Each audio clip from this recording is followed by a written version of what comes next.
ထေတံကျမ်းတော်စကားမူပါအမြတ်ကို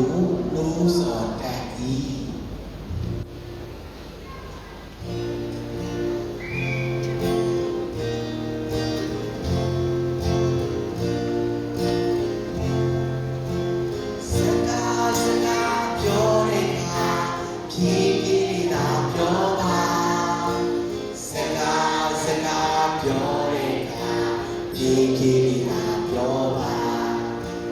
ကြံကြံကြံကြံပြောလိုက်တဲ့အခါစိတ်ဆိုးသွားနေမှာ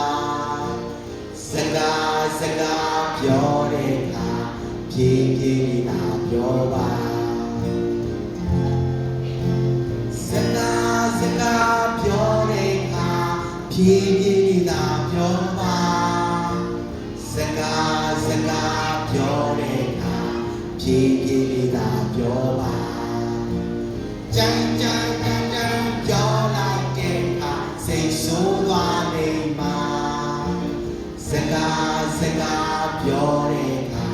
ဖြည်းဖြ